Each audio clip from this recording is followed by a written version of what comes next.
आखिरकार फनी ने कितना नेक काम किया है। देखा, मस्जिद का उसने पेंट करा दिया, जाकर दिखा रहा है कि उसने उसका पेंट कराना शुरू कर दिया। और चालू चालू ऐसे शॉकिंग तरीके से कर रही है कि जैसे उसे कुछ पता ही ना हो। अरे तो तुमने ये पेंट शुरू भी करा दिया। बिहाइंड द स्टोरी सुन लो।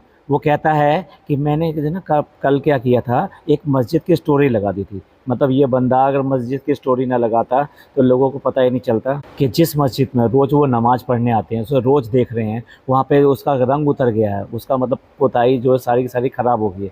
उन्हें तो कुछ पता ही नहीं था। इसने स्टोरी लगाई तो पता लगा, तो लोग कहने लगे कि भाई तुम ही तो मसीहा हो, तुम आ गए हो अब गाँव में, वरना तो इसका मस्जिद का पेंट भी नहीं हो पाता, तो इसका पेंट करा दो। मैंने फिर इसका काम शुरू करा दिया। माशाल्लाह, कितना अच्छा काम किया है, कितना नेक काम किया है। अब उसके बाद में चालू के मन में धुक धुक होती है, इसमें और लोगों का भी कंट्रीब्यूशन। भैया वो मस्जिद जो है गांव की है, सबकी है वो मस्जिद, पर तुम भी इसी गांव के हो। इतने से नेक काम कराने में तुम्हें लोगों का कंट्रीब्यूशन चाहिए। ऐसी बात सोचते हुए भी शर्म नहीं आई बिल्कुल भी। इतना कमाती है, इतना कमाती है। इस मस्जिद पे जो पेंट हो रहा है उसमें कितने लग जाएंगे? 10,000 लग जाएंगे, 20,000 लग जाएंगे। इससे ज़्यादा तो किसी हालत में भी पेंट में लगने वाले नहीं है। जिसकी एक ब्लॉक की इनकम ही 1 करोड़ के आसपास होती है। चलिए कम व्यूज़ वाला भी ले लेते हैं तो 60-70 लाख रुपए इसको मिल जाते हैं। वो इस तरीके से बात कर रही है कि वे कैसे करके इसका पेंट करा दिया, तो पता नहीं कितना खर्चा हो गया। बेशरम लोगों को, तुम्हें तो इसके बारे में बात भी नहीं करनी चाहिए थी कि ये सारा का सारा कंट्रीब्यूशन तुम दे रहे हो या दूसरों से कंट्रीब्यूटिव ले रहे हो। यानी यहाँ पर भी नाम इसका हो रहा है, लेकिन डेफिनेटली दूसरे लोगों ने भी इसमें चंदा इसमें कंट्रीब्यूशन किया है।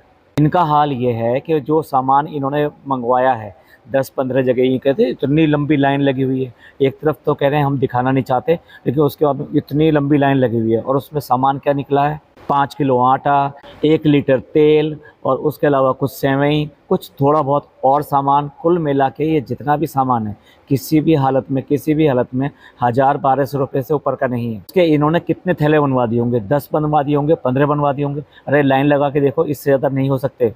मैं बहुत बड़ी बात नहीं कहना चाहता, इतने इतने तो पैकेट्स जो है हम लोग भी बना बना के दिलवा देते हैं। अरे कम से कम जितनी तुम्हारी कमाई है उसका 2.5% छोड़ दो। अगर 1 से 1.5% भी करेंगे तो इतना पैसा हो जाएगा कि जिन लोग ज़रूरतमंद जो हैं, जिनके पास में मदद नहीं है और जो मांगने में भी अपने शर्म महसूस करते हैं, उन तक ऐसी मदद पहुंच जाएगी कि उनका ईद कम से कम अच्छी बन जाएगी। अब आप ही सोचिए, जो ये सामान दे रहे हैं वो पूरा का पूरा पर्याप्त नहीं है, ठीक है। अगर उसको ये मान लो कि वो ठीक है, तो ज़्यादा से ज़्यादा वो 1 हफ्ते भी चलने वाला नहीं है एक फैमिली के लिए। आप ऐसा समझ लो कि जैसे किसी भूखे को जाके आपने सिर्फ 2 केले दे दिए और समझ लिया कि हमने उसको भरपेट खाना खिला दिया। इसके अलावा भी बहुत सारी ज़रूरतें ऐसी होती हैं जिनके लिए पैसे की ज़रूरत होती है, और उसके ऊपर अपनी महानता दिखा रहे हैं कि नहीं नहीं, इस बार हम जो है ना देते हुए नहीं दिखाएंगे। क्यों? इस बार ही अकल आई है आपको? पिछली बार, उससे पिछली बार, हर बार तो तुम हाथ से देते हुए दिखाते हो।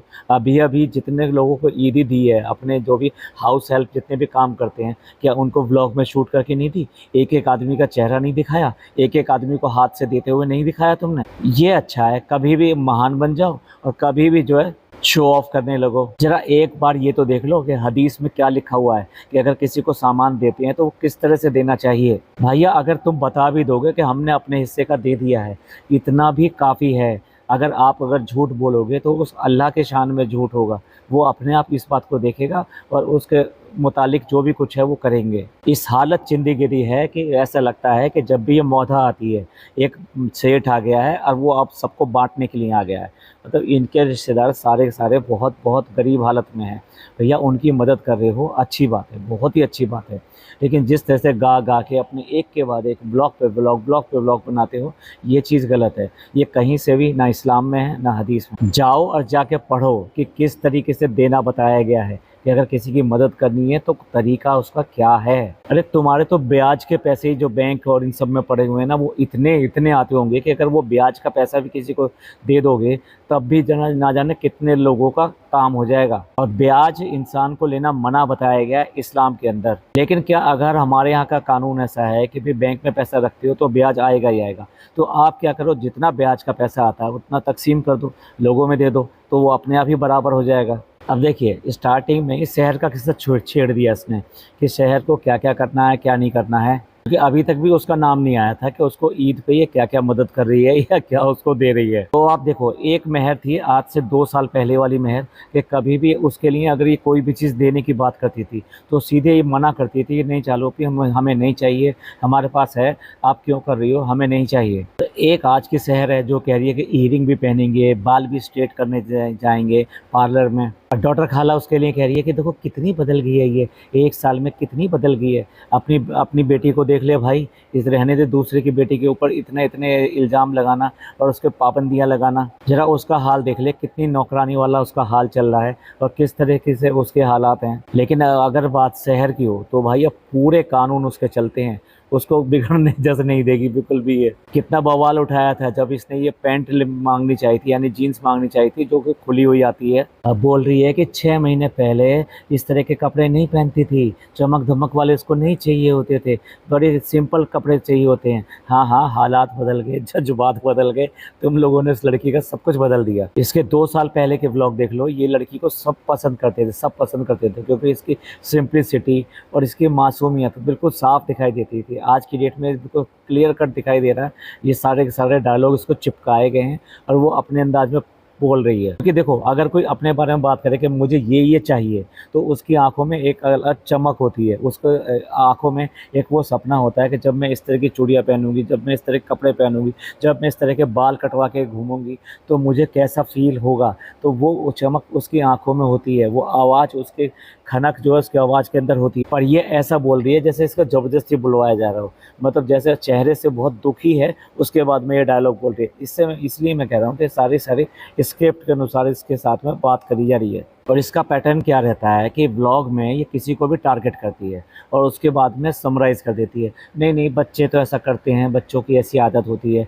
ऐसा ही काम जो अब यहाँ पर डॉक्टर खाला ने किया है, पहले छेड़ाछाड़ी करी और उस पर इल्ज़ाम भी लगाए और उसके बाद में ये कह के कि बच्चे तो ऐसा करते हैं, वो ख़त्म कर दी बात को। तो ये तुम्हें पहले नहीं पता था कि वो बच्ची है जिसके बारे में तुम बात कर रहे हो? पहले भी, अब हो गया है नेक्स्ट डे और अब होगी है मॉर्निंग। भैया मॉर्निंग नहीं होती है तुम्हारी, तो सीधी सीधी आफ्टरनून होती है। तो इसी से अंदाज़ा लगा लीजिए, ना जोहर की नमाज ना कुछ, सीधे सीधे बच्चे की मालिश हुई, नहला दिया, तो कितना टाइम ये सब लगा होगा। और उसके बाद में कहती है अब हम इफ्तियार की तैयारी करते हैं, नीचे जाकर। और भाई अगले शॉट में तो पूरी की पूरी इसकी पोल खुल की स्क्रिप्ट की, मतलब शहर आई है, उसको बाहर दरवाजे के बाहर खड़ा रखा है और जब इसने इशारा किया है तो वो दोबारा से पलट के आई है और तब कैमरे में आती है आ गई शहर। अब आप देखो, सोचो आप जरा, कोई ऐसे तो है नहीं कि सीसीटीवी लगा हुआ है कि जो भी आ रहा है वो कैमरे में कैप्चर हो गया। अब कैमरे में कैप्चर हो गया तो उसने वहाँ से एडिट करके वहाँ पे ऐसे डाल दिया। भाई तुम ऐसे कैमरा उठाकर, मतलब अपना जो मोबाइल है उसी से बनाते हो ना, तो मोबाइल उठा के क्या सड़क के ऊपर या फिर ये कहो गेट के ऊपर लगाए रहते हो कि दरवाज़ा खुलेगा, कौन आएगा, अब उसको शूट करना है। बिल्कुल साफ साफ ये वाला सीन देख लीजिए, एकदम स्क्रिप्टेड है बिल्कुल पहले से ही। भाई अब तुम अंदर आ जाओ, मैं तुम्हें आते हुए शूट करूँगी, तुम्हें ये बताना है, फिर मैं तुम्हें ये कहूँगी। और अब जब रमज़ान ख़त्म होने को आए हैं तब इनको अकल आई है कि मीठा जो है नहीं खाना है, तो इसलिए भाई ये गुलगुले बिल्कुल नहीं बनवा रहे हैं, मीठी चीज़ कुछ नहीं, भजिए पकौड़े ये सब बनवा रहे हैं। और कह रही है कि अफ्तियारी के लिए हमें इस तरह से जाना है तो हमें अफ्तियार करना है, आई मीन बनाना है, क्योंकि हमारे यहाँ इस तरह से जाता है। फिर तुम्हारे यहाँ जाता है, ये सबके यहाँ जाता है, गांव हो या शहर हो या कोई भी हो जहाँ मुस्लिम कॉलोनी है, एक दूसरे के यहाँ इफ्तियार से पहले एक प्लेट में थोड़ी सी इफ्तियार जो है एक दूसरे घर में पहुँचाई जाती है, मस्जिद में ही पहुँचाई जाती है। क्योंकि मस्जिद एक ऐसी जगह होती है जहाँ राहगीर भी वहाँ पे नमाज़ पढ़ने के लिए आते हैं और रोज़ा इफ्तियार का टाइम हो तो सब लोग जो एक साथ ही रोज़ा इफ्तियार करते हैं। वहाँ पे ये नहीं रहता कि ये किसके घर का सामान है या किसने मंगवाया है। ये तो सभी घरों से आया हुआ सामान एक जगह कर दिया जाता है, यानी कि नमकीन चीज़ें एक जगह कर दी जाती हैं और फ्रूट चाट या ये सब जो आया है वो एक जगह कर दिया जाता है। उसके बाद में छोटी छोटी प्लेट्स में सबको डिवाइड कर दिया जाता है और वहाँ पर जितने भी आए होते हैं, चाहे वो रास्ते में चलने वाला क्यों ना हो, वो सब बराबर एक तरीके से इफ्तियार करते हैं और इसी तरह से आस पड़ोस में भी भेजा जाता है। अब ये बताओ, क्या इनका मुंबई में कोई भी पड़ोसी नहीं है? कोई भी ऊपर नीचे कोई इनका जानने वाला नहीं है? अभी अभी इनकी ग्रुप इफ्तियार हुई थी, यानी कि वहाँ पर जो सोसाइटी में जो इफ्तियार का आयोजन किया गया था उसमें कितने मुसलमान थे, पर इनके आसपास ऊपर नीचे इनका जानने वाला कोई नहीं है। ना इनके यहाँ इफ्तियारी आती हुई दिखाई देती है, ना इनके यहाँ से कोई इफ्तियारी किसी के यहाँ जाती हुई दिखाई देती है। यहाँ पे जो है इनका गांव है, आस पड़ोस से मिलना जुलना है, रहना सहना है। तो यहाँ पर जैसे मुसलमानों में सबके यहाँ काम होते हैं, वो वैसे ही काम होते हैं। तो यहाँ पर इनको ये ऐसे लग रहा है कि जैसे कोई विशेष काम हो। ये इतना अपने आप में आइसोलेट रहते हैं कि इनको ईद की मुबारकबाद देने के लिए भी कोई इनका पड़ोसी इनके यहाँ नहीं आता क्या, या किसी भी एक पड़ोसी के यहाँ ये मुबारकबाद देने नहीं जाते।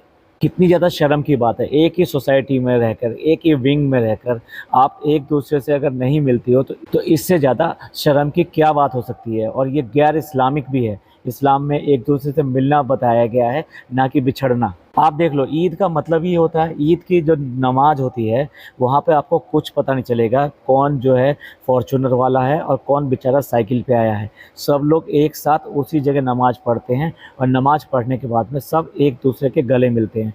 वहाँ किसी को ये नहीं पता चलता कि कौन कितना बड़ा अधिकारी है, या कौन कितना अमीर आदमी है, या कौन कितना मजदूर आदमी है। और यही इस्लाम की खासियत है और यही इस्लाम की एक खूबी है। लेकिन इनको अड़ोसी पड़ोसी कोई भी हो, बहुत बड़ा ज़्यादा इनको भेद है। कहीं ना कहीं इनका कोई भेद इधर से उधर बाहर ना निकल जाए। अब आज इससे जो ब्रेड पकौड़े बन रहे हैं, अब आप ही बताइएगा कि हम लोगों के घर में जो 12 साल की लड़कियां हैं, ब्रेड पकौड़े चीज़ जैसी चीज़ वो भी बना लेते हैं, बल्कि लड़के बना लेते हैं, छोटे छोटे लड़के बना लेते हैं, क्योंकि ये बहुत ही आसान चीज़ होती है। काम करते करते सब लोग जो तेल से कैसे खेलना है, आई मीन तेल के साथ कैसे काम करना है, वो पता लग जाता है।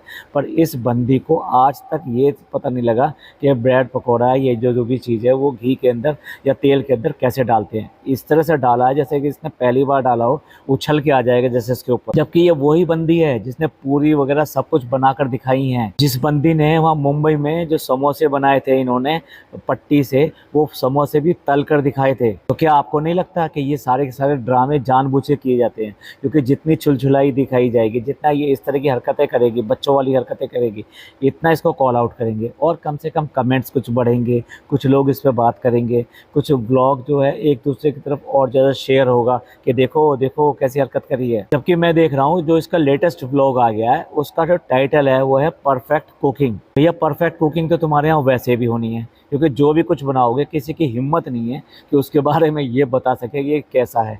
जब जला हुआ हलवा सब ने खा लिया मैडम का बनाया हुआ, और उसके बाद में किसी ने नहीं बताया, वो तो बात दूसरी है कि राज खुल गया उस बात का। ये इतने झूठे और मक्कार हैं। अब ये ब्रेड पकौड़े भी जो बने हैं यहाँ पर, उसका ऐसे सबसे रिव्यू ले रहा है गुटका किंग कि जैसे उसने ब्रेड पकौड़े न बना के कोई टर्किश डिश बनाई हो। भैया दे दो इसको, मेडल दे दो इसको, इनाम दे दो, ट्रॉफी दे दो। इसे छोटी छोटी ट्रॉफी तुम्हारे पूरे खानदान को इकट्ठा करने की आदत है, तुम्हारे भाई को भी और इसको भी। गुटका किंग दिखाने को तो ये दिखाता है कि मैं जैसे परफेक्ट, मतलब आई में सॉरी, ये ट्रांसपेरेंट रिव्यू देता है। लेकिन आप कभी भी देख लो, सारी चीज़ें बहुत अच्छी हैं, बहुत अच्छी हैं। मम्मी पापा को भी अच्छी लगी, पापा को भी बहुत अच्छी लगी, बहुत अच्छा बनाया, बहुत अच्छा बनाया। कोई एक आध चीज़ के लिए बता देगा ऐसा और कर लेना। आई नो जो बच्चे होते हैं उनको मोटिवेटिंग ऐसे ही किया जाता है, पर ये बच्ची नहीं है भाई, 35 साल की हो चुकी है, अब इसके भी बच्चा पैदा हो गया है। और जो इसके साथ की लड़कियां होंगी ना, उनके बच्चे आज की डेट में ये सब काम कर रहे होंगे। ये वो कम से कम जो है 12-12, 13-13 साल के बच्चे हो गए होंगे वो। अब कोई काम तो अकेले कर ले, ये कभी कोई काम अकेले नहीं कर सकती। और ये ऐसे लट्टू की तरह इसके साथ लगा रहता है। भैया तू मर्द भी है। मैं इस बात के लिए नहीं कह रहा कि बीवी का आप हेल्प नहीं करा सकते, लेकिन हर समय बीवी के साथ साथ कूले से कूला घुमा के घूमते रहना, भाई ये बात मुझे याद आ गई। मैं बहुत छोटा सा था, और जब छोटा सा था तो अपनी मौसी और इन सब के साथ में किचन विचन में ना उनके साथ लगा रहता था। जब भी जाता था मुझे बहुत शौक होता था कि मौसी के साथ रहना है या मामू के साथ रहना है। तो छोटे होते हैं तो बहुत प्यार होता है, तो मेरे लिए ये कहा जाता था ये तो मौसी के कूले से कूला मिला के घूमता रहता है। तो वही बात जो है ना, ये चालू के साथ भी बिल्कुल पक्की है। पता नहीं भाई कौन किसको फ्रेम कर रहा है। अगर वो हस्बैंड है उसकी, वो अगर मदद कर रहा है तो कह रही है कि ऑन रिकॉर्ड है ये, कल को जो है ये जो ऐसा करेंगे वैसा करेंगे। क्यों क्यों क्यों? अपनी जो दोस्त है उसका जैसा कांड करने का इरादा है क्या? जैसे उसने वीडियो बना बना के अपने हस्बैंड को एक्सपोज किया, हस्बैंड जो वाइफ को एक्सपोज कर रहा है। अरे शर्म करो, ऐसी हद के बारे में सोचना भी नहीं चाहिए वाइफ हस्बैंड के रिलेशन में। और ये एक दूसरे को मैनिपुलेट करने के लिए, एक्सपोज करने की बात कर रहे हैं। आखिरकार वो ब्रेड पकौड़ा भी आ गया, जो ब्रेड पकौड़े के ऊपर ब्रेड पकौड़ा, यानी डबल डेकर था वो ब्रेड पकौड़ा। बचे हुए आलू होते हैं ना, उसके पकौड़े बना लिए जाते हैं। तो पता नहीं इन्होंने क्या नाम रखा है कि आलू गुंडा बना रही है। फनी के घर में जितने भी और बुजुर्ग आते हैं, ये तो वैसे तो अपनी माँ को भी नहीं छोड़ता ये। मुंबई में इसके पापा गए थे जो वहाँ, तो पापा से भी मजाक कर लिया था इसने। आपको याद हो जो चॉकलेट वाला इन्होंने प्रैंक किया था, उस टाइम में पापा से भी मजाक कर रहा था। मतलब जितने भी इसके बड़े बुजुर्ग हैं इसके घर में अब जो आए हुए हैं, जो फूफा हैं पता नहीं कौन है, वो अफ्तियार के टाइम पे ही दिखाई देते हैं। तो सब से इसको मजाक करना है, उल्टा सीधे बात करना है। भाई कुछ तो एहतराम करो बड़ों का। अब रिव्यू देख लो कि इसमें गरम मसाला होता है, इसमें थोड़ा सा जीरा वीरा होता। ये जीरा कौन डालता है इसमें ब्रेड पकौड़े में? गरम मसाला तो तुमने उल्टा था कि पूरा का पूरा जो पैकेट था वो नीचे चला गया। ऐसा तो ये खाने का रिव्यू करता है, जब भी तो इसका रेस्टोरेंट नहीं चल रहा है। इसे खुद को पता नहीं है कि खाना कैसे रिव्यू होता है या खाने में क्या होना चाहिए। अब इसे औरंगाबाद में सारी पब्लिक इकट्ठी करनी है, तो अभी से शोर मचाना शुरू कर दिया। मैं उसके वीडियो एडिट कर रही थी, अब आप वहाँ आ जाना। या औरंगाबाद वालों पता नहीं वहाँ पर रेट क्या निकलेगा, लेकिन 250 रुपये से लेके 500 रुपये के बीच का इंतजाम करके रखना, अगर तुम्हें वाकई में चालू ओपी से मिलना है तो। या सर्कस की टिकट कम से कम इतने की तो होती ही है ना। आय हाय हाय माशाल्लाह, कितनी सिंपल है, कितनी सिंपल है। पूरा घर फैला के रख रखा है और फिर कह रही है मैं तो इतनी सिंपल हूँ, देखो मैं तो ऐसी ही हूँ, मैं तो दिखा देती हूँ, मैं कुछ छुपाती नहीं हूँ। और छुपाने से फ़ायदा भी क्या, वो तो सब कुछ पीछे दिखाई दे जाता है। कहाँ तुमने डायपर फेंक रखा है, कहाँ तुमने सामान फेंक रखा है। कब तक ये कहते रहोगे कि हमारा घर जो गंदा हो जाता है, हम करते नहीं हैं। 35 साल की उम्र में तुम्हें ये समझ में नहीं आया कि घर को कैसे संगवा के रखना है। जाए इसके कि एक्सक्यूज देने के, भैया उसको करेक्शन किया हुआ था। अब जब इसने पापा मम्मी सबको पटा लिया है, उसके बाद में भी कह रही है कि मैं इतनी जोर जोर से व्लॉग बना रही थी, वहाँ पे पापा आ गए। मतलब अब तुम्हें शर्म ला रही है कि पापा आ गए, व्लॉगिंग कर रही हो, सारी व्लॉगिंग उसके सामने। या उसके साथ में प्रैंक तक कर लिया। अब इससे ज़्यादा और क्या होगा। मतलब घर की बहू व्लॉग बनाने के लिए एक ससुर के साथ में प्रैंक कर रही है। खुदा ना करे ससुर के साथ में कोई और प्रैंक ना करे। सारा दिन हो जाए लेकिन कॉफी पीने के लिए बाहर जाना। भैया सब घरों में क्या होता है, अगर थक जाते हैं शाम को कि चलो बैठ के चाय बना लो, बहुत थक गए हैं आज, तो वो घर में चाय बनती है। उसके लिए कोई गाड़ी उठा के ये रोज की रोज, पिछले ब्लॉग में भी गई थी चाय पीने के लिए, इस बार कॉफी पीने के लिए बाहर आई है। किन घरों में होता है, किन की वाइफ है रोज ये कहती है कि चलो चलो बाहर जो कॉफी पी के आएंगे, बहुत सारा काम हो गया। अब जो एक टाइटल डाला हुआ है कि डॉक्टर खाला का घर भी डेकोरेट कर दिया। भाई हमें तो यही समझ में नहीं आता, जब यहाँ पे कोई रहता नहीं है तो यहाँ पर्दे लगा लो, डेकोरेट कर लो, कुछ भी कर लो, सिवाय धूल झाड़ने के। मतलब पूरे साल में 2 बार तुम धूल झाड़ने के लिए आते हो और उसके लिए ये सब खर्चा कर क्यों रही है। एक बार डिसाइड तो कर ले कि इसको यहाँ रहना है, वहाँ रहना है, यहाँ रहना है तो यहाँ के हिसाब से करना चाहिए। और फिर कौन अड़ोस पड़ोस वाला कौन आएगा इसके घर में, किसके लिए ये सब सजा रही है, किसके लिए कर रही है। हस्बैंड रहता है वहाँ पे, त्योहार पे भी नहीं होता, बच्चे तक नहीं है, तो अब अकेली यहाँ पे कर क्या रही है। हमने जो है जाके जो ना खाला का घर भी सजा दिया, बहुत ही बढ़िया काम किया। अभी खाला का घर सजा दिया, इतना दिखा क्यों रही हो, इतना बता क्यों रही हो। इसके बदले में वो जो करती है तुम्हारे लिए, वो तो हज़ारों का नहीं लाखों रुपए का है। वैसे भी ये खाला के नाते नहीं हो रहा है, ये ऐसे हो रहा है जैसे एम्प्लॉई है ना, एम्प्लॉय पे एहसान जताना होता है उसको, उसकी तरीके से हो रहा है। और खाला को इज्जत विज्जत का कोई चक्कर नहीं है, बस कैसे भी करके किसी भी तरीके से पैसा आना चाहिए, पैसा आना चाहिए। वो खुद कुछ एफर्ट अलग से नहीं कर सकते, वो सिर्फ नौकर बन के ये सब चीज़ें बटोरना चाहते हैं। सच पूछो तो इनकी इस हालत के लिए खुद जिम्मेदार है। और अब वो आता है कि स्पेशल मोमेंट में ये कहूँगा, इसने साफ साफ दिखा दिया है कि जो भी कुछ करती हूँ मैं करती हूँ और कुछ नहीं होता।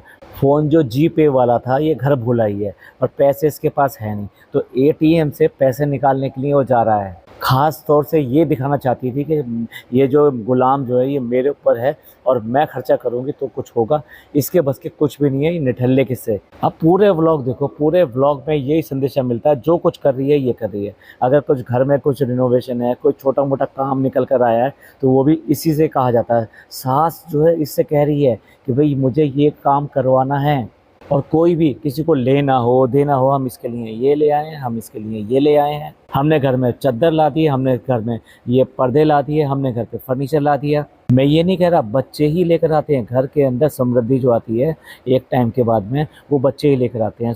भाई वो कमाते हैं तो सर घर का सारा सामान भी वो ही तो लेकर आएंगे। और यहाँ ये बंदी स्पेशली अपना रुतबा दिखाती है कि मैं घर चला रही हूँ, मेरी वजह से घर चल रहा है, देखो ये मैंने किया है, देखो मैं कितनी अच्छी हूँ, मैं घर के लिए कर रही हूँ, मैं कर रही हूँ। जबकि माँ बाप के लिए कुछ भी करना, सास ससुर के लिए कुछ भी करना, ये अच्छे में नहीं है, ये आपका फ़र्ज़ है।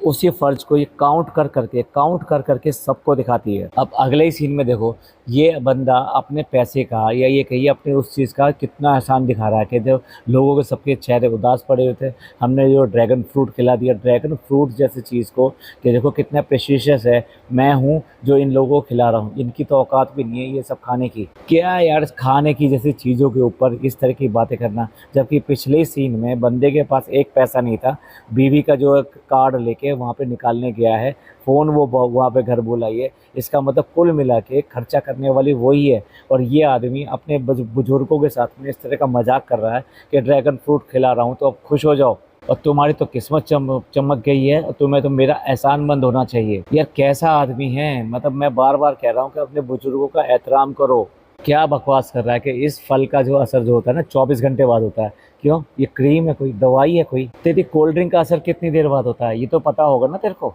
देखो भाई, ये सीन तो देखने लायक है। मतलब कार में बैठकर अपने डॉक्टर खाला के घर जा रही है, तो बच्चे को कैसे पकड़ रखा है, अपनी गोद में खड़ा कर रखा है, और कह रही है हम जा रहे हैं डॉक्टर खाला के घर। इसलिए मैं कहता हूँ कि ये लोग ना बच्चे को बिल्कुल प्रॉप की तरह यूज़ करते हैं। बच्चा आराम से कार में बैठ सकता है, साइड में भी बैठ सकता है, इसकी गोद में भी बैठ सकता है, लेकिन जानबूझ के फोकस ये कि देखो देखो देखो मैं बच्चा लेके व्लॉगिंग कर रही हूँ। अब खाला के घर पे पर्दे लेकर आई है कि कह रही है कि जो पसंद करते हैं वो बिक जाते हैं। क्या मतलब? पहले मतलब पसंद करके छोड़ जाती है, उसके बाद वो फिर दोबारा लेने के लिए आती है, तो कौन मिलेगा, कौन रह जाएगा वो पर्दा। मतलब फ्लो में वो बात बोल जाती है जो इसको कहनी भी नहीं है। तो बताइए, बाहर से आदमी बुला के वो डेकोरेशन की जा रही है लाइट की। मतलब वो लाइट जो अपनी बाहर से लेकर आया, सोकॉल्ड जो किराए की लाइट होती है ना, वो वायर से पता चल रहा है, वो जितना मोटा वायर उसके लिए लेकर आया, वो जो टेंट वेंट वाले होते हैं वो ही यूज़ करते हैं उसको। और ये सब किसके लिए? एक ही आदमी रहता है यहाँ पे, ना कोई आना है, ना कोई जाना है, ना अड़ोसी है, ना पड़ोसी है, ना बच्चे हैं, ना पति है। सोच के देखो यार, इसकी कैसी ज़िंदगी होगी जब घर के अंदर ये बिल्कुल अकेली सुबह से शाम के लिए पड़ी रहती होगी। इससे अच्छा तो कम से कम अपने बच्चों के पास रहती, या अपने बच्चों को भी साथ में लेके आती। ये कितना जताना है, ये खाला वाला रिलेशन बिल्कुल भी नहीं है। कह रही कि डॉक्टर खाला हमारा इतना काम कर देती है, इतना बच्चा संभाल देती है, ये सब कर देती है, अगर ये नहीं कर पाते तो हम अपना ठीक से काम भी नहीं कर पाते, तो ये जो डेकोरेशन कराई है ये तो बहुत छोटी सी चीज़ है। इन अदर वर्ड्स ये सीधा सीधा ये कहना चाहती है क्योंकि ये मेरे घर में काम करती है, क्योंकि ये मेरी नौकरानी है, इसलिए मैंने ये वाला काम किया है। ये खाला वाला रिलेशन है क्या? खालाओं के लिए कोई ऐसा करता है तो क्या एहसान जताता है क्या? अगर राशन के पैकेट आ गए हैं तो उसे चेक करने की क्या ज़रूरत है?